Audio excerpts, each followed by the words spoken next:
Hello students, welcome to প্রতিষ্ঠা education and training.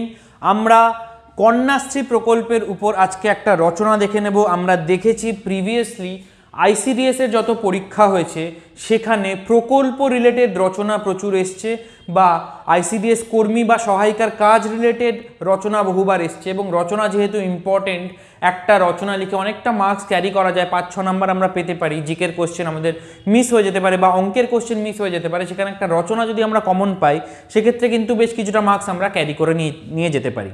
তো শুধুমাত্র আমি আইসিডিএস পরীক্ষার জন্যই বলবো না, যে কোনো পরীক্ষাতেই এই কন্যাশ্রী প্রকল্পের রচনাটা তোমরা লিখতে পারবে। অপেক্ষাকৃত যতটা ভালোভাবে বানানো যায় সেরকমভাবেই বানানো এটি। এবং তার থেকেও বড় কথা, তোমাদের যতটুকু দরকার, ধরো 150 ওয়ার্ডের মধ্যে রচনা দিল বা 200 ওয়ার্ড বা 250 ওয়ার্ড দিল, সেই অনুযায়ী তোমরা কমিয়ে নিতে পারবে। অপেক্ষাকৃত বেশি ওয়ার্ডেরই রাখা হয়েছে রচনাটি। ঠিক আছে, তাহলে আমরা স্টার্ট করি। ক্লাস করার সময় বা রচনাটা বলার সময় আমি তোমাদের এটাও বলে দেবো যে কোন জিনিসটা দিলে পরে সেটা বেটার ইম্প্যাক্ট করবে বা ভালো লাগবে জিনিসটা, যাতে যখন তোমরা যদি বাদও দিতে হয় সেই জিনিসগুলো বুঝে বুঝে যেন বাদ দিতে পারো, যাতে তোমাদের রচনাটা অপেক্ষাকৃত সুন্দর লাগে। তো ফার্স্ট আমরা স্টার্টিং করব হচ্ছে রচনার ভূমিকা দিয়ে। ভূমিকাতেই আমরা একটা উক্তি ব্যবহার করব।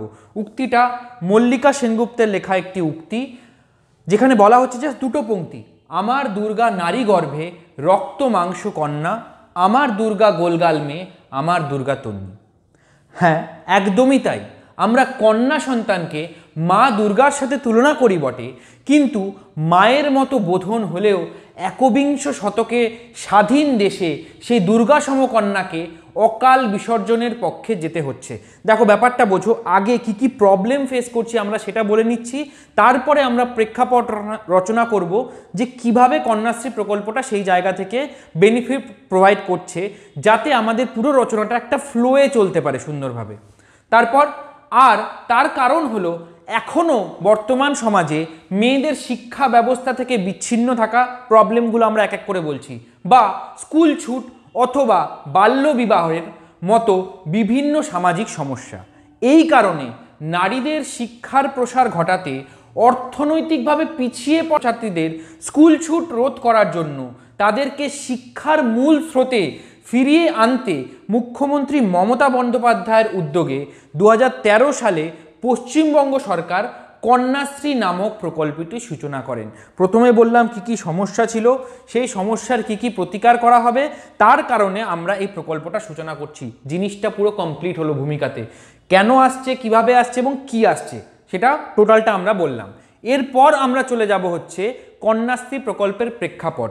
একদম এই জায়গাতে দাঁড়িয়ে, যেমন আমি প্রথমে বললাম যে ভূমিকার ক্ষেত্রে কিন্তু চেষ্টা করবে উক্তিটা দিতে, বাদ বাকি জায়গা তোমরা ছোট করে সহজ করে আনতে পারো, কিন্তু উক্তি দিয়ে যদি স্টার্ট করো জিনিসটা শুনতে অনেক বেশি ভালো লাগে এবং যে পড়বে সেও দেখবে যে একটা আলাদা করে লাইন লেখা। কারণ বেশিরভাগ ক্ষেত্রেই আমরা দেখি এক্সামিনারদের পড়ার সেরকম মানসিকতা থাকে না, তাদেরকে জোর করে আমাদেরকে পড়াতে হয়।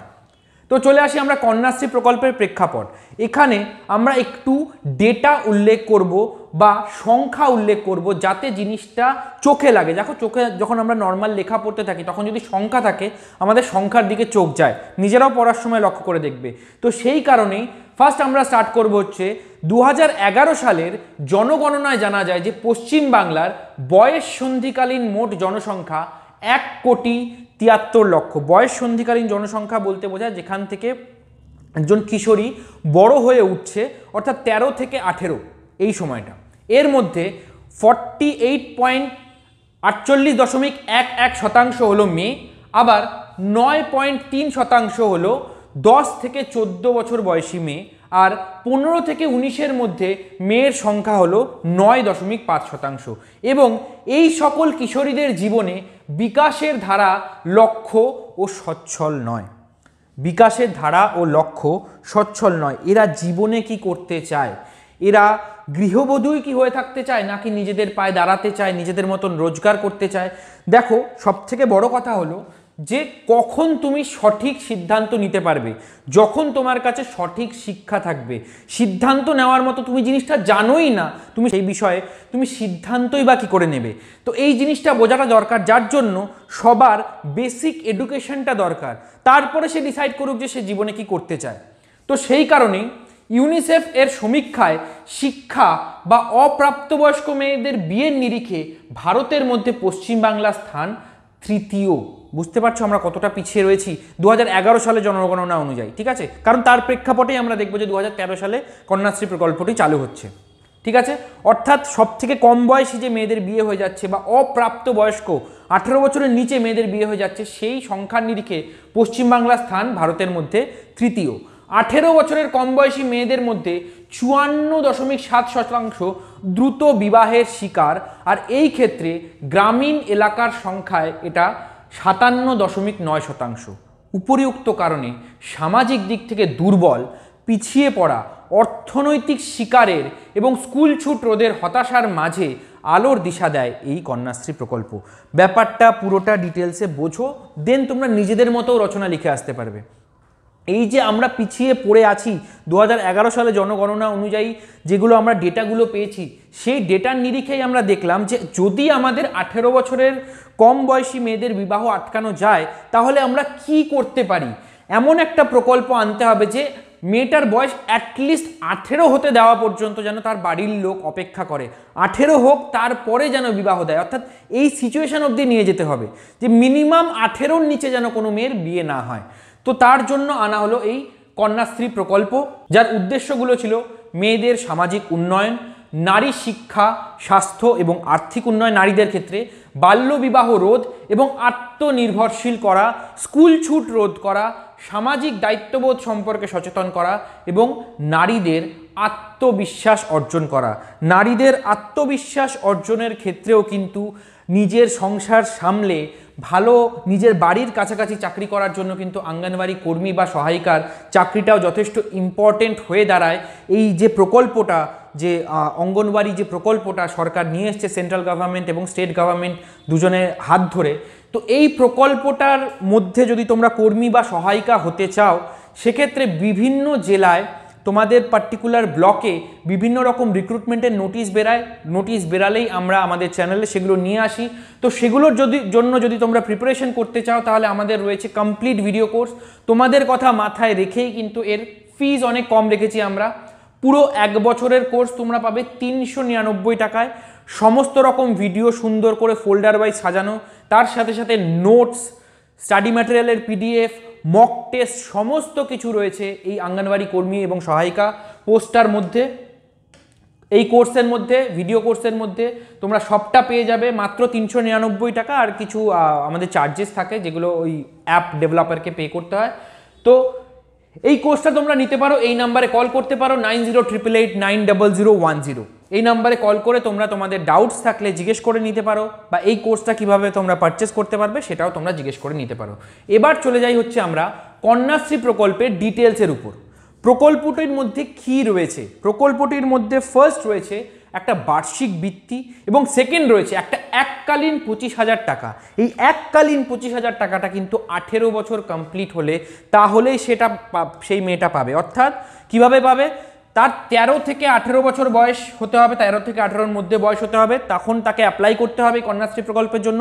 এবং যখন তার 18 বছর কমপ্লিট হবে তখন যদি সে মিনিমাম 8ম শ্রেণী বা তার বেশি কোনো ক্লাসে পাঠরত থাকে এবং অবিবাহিত থাকে, তাহলে তাকে এককালীন 25,000 টাকা বৃত্তি প্রদান করা হবে। ব্যাপারটা বোঝো, এমন বলছে না যে মেয়েদেরকে তাড়াতাড়ি বিয়ে দিও না, বলছে 18 বছরের নিচে যেন, অর্থাৎ অপ্রাপ্তবয়স্ক মেয়েদের যেন বিয়ে না হয়। 18 বছর ক্রস করার পরে যেন মেয়ের বিয়ে দেওয়া হয়। 18 বছর, সাপোজ কোনো বাবা চাইছে 17 বছরে মেয়ের বিয়ে দিতে, অ্যাটলিস্ট 18 অবধি যদি ওয়েট করে যায় সরকারের তরফ থেকে কিন্তু সেই 25,000 টাকাটা পাবে। এই 25,000 টাকাটা তার বিয়ের ক্ষেত্রেও ইউজ করতে পারে, সে তার পরবর্তীকালের পড়াশোনার জন্য ইউজ করতে পারে। তো যে পারপাসে তার দরকার সেই পারপাসে ইউজ করতে পারে। তো এই ছিল হচ্ছে আমাদের কন্যাশ্রী প্রকল্পের শর্তাবলী। তাছাড়াও যদি তোমরা অঙ্গনওয়াড়ি কর্মী এবং সহায়িকা পরীক্ষার জন্য স্টাডি ম্যাটেরিয়াল চাও, শুধু স্টাডি ম্যাটেরিয়াল যেখানে ভিডিও থাকবে না, সেটাও পেয়ে যাবে তোমরা 189 টাকায়। সেম নাম্বারে কল করে তোমরা এই বিষয়ে জেনে নিতে পারো। চলে যাই লক্ষ্য পূরণের ক্ষেত্রে, কতটা কি লক্ষ্য পূরণ আমরা করতে পেরেছি। কন্যাশ্রী প্রকল্প শুধু দেশের মধ্যে নয়, গোটা পৃথিবীর অনেক দেশের দৃষ্টি আকর্ষণ করেছে। 2014 সালে ইউনিসেফের মেয়েদের জন্য অনুষ্ঠিত এক সম্মেলনে লন্ডনে রাজ্যকে কন্যাশ্রী প্রকল্প সম্বন্ধে অবহিত করার জন্য আহ্বান জানানো হয়। অর্থাৎ আমাদের রাজ্যকে আহ্বান জানানো হয় যাতে আমরা কন্যাশ্রী প্রকল্প সম্পর্কে বা এই যে জিনিসটা আমরা এনেছি অপ্রাপ্তবয়স্ক মেয়েদের বিয়ে আটকানোর জন্য, এই প্রকল্পটাকে কি প্রকল্প, কিভাবে আমরা করেছি, কিভাবে আমরা এটাকে সাফল্য অর্জন করেছি, এটার করার জন্য আমাদের রাজ্য সরকারকে কিন্তু ওখানে ইনভাইট করা হয়। এই সাফল্যে উৎসাহিত হয়ে রাজ্য সরকার 14ই আগস্ট দিনটিকে কন্যাশ্রী দিবস বলে ঘোষণা করেছেন। ঠিক আছে, ডেটটাও মনে রাখতে হবে, 15ই আগস্ট আমাদের স্বাধীনতা দিবস, তার ঠিক আগের দিন অর্থাৎ 14ই আগস্ট দিনটিকে আমরা কন্যাশ্রী দিবস বলে ঘোষণা করেছি। মাননীয় মুখ্যমন্ত্রী মমতা বন্দ্যোপাধ্যায় কন্যাশ্রী প্রকল্পকে ভবিষ্যতে ফের অংশ করার কথা বলেছেন, অর্থাৎ যে বইগুলো আসছে ফিউচারে সেই বইগুলোতেও এই জিনিসটাকে পাঠ্য করা হবে। 2022-23 অর্থবর্ষের প্রকল্পে 1374.50 কোটি টাকা কিন্তু এতে বরাদ্দ হয়েছে। 2023-24 সালে যেটা বেড়ে দাঁড়িয়েছে 1550.13 কোটি টাকা। সরকারি তথ্য অনুযায়ী গত প্রায় 80 লক্ষ মেয়ে এই প্রকল্পভুক্ত হয়েছেন। ঠিক আছে, প্রায় 80 লক্ষ মেয়ে এই প্রকল্পভুক্ত হয়েছেন, অর্থাৎ প্রকল্প থেকে বেনিফিট পেয়েছেন।